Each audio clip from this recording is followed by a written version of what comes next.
fact, there's a great story about the planning considerations for that. I don't know if you've heard this story about Kennedy telling some of his planners to go visit Eisenhower up in his farm in Gettysburg. Well, the staff over in the Pentagon and the State Department were trying to figure out what the Russians were going to do. They had no idea of what was going to happen next, although the tensions were rising. So as Pentagon planners often do, they established about 12 different courses of action. Here's what the Soviets might think about doing in Berlin. They came over to brief the president, President Kennedy at the time, and Kennedy said, you know, my war was fought in the Pacific as a Navy officer.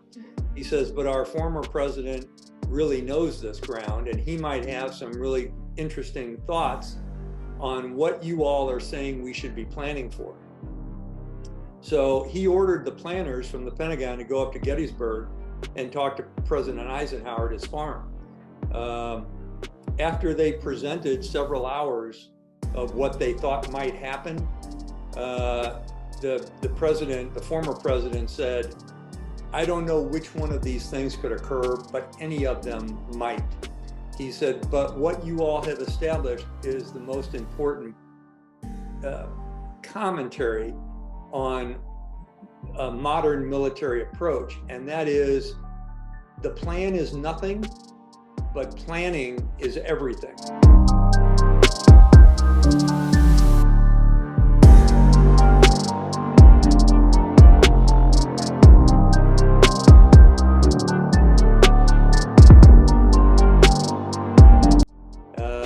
We don't know what course of action the Soviets are going to take, but the fact that you all have put so much intellectual energy into looking at courses of actions and what you might do to counter that will help you succeed in whatever happens.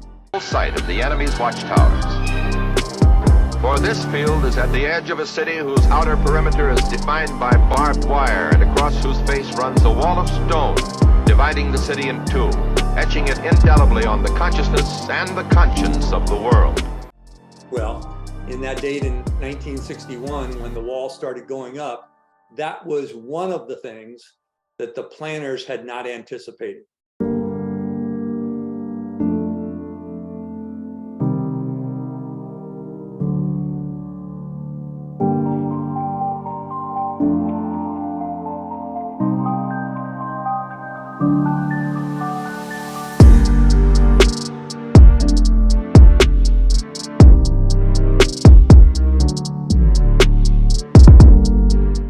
So the one thing they didn't plan for was that the Russians would build a wall inside of a city.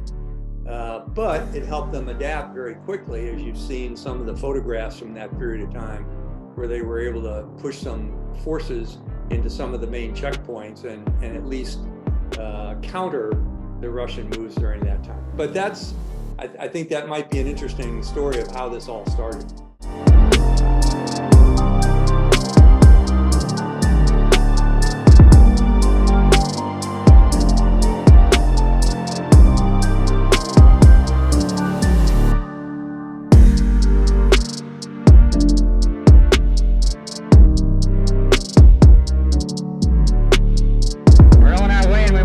Till we get to Berlin.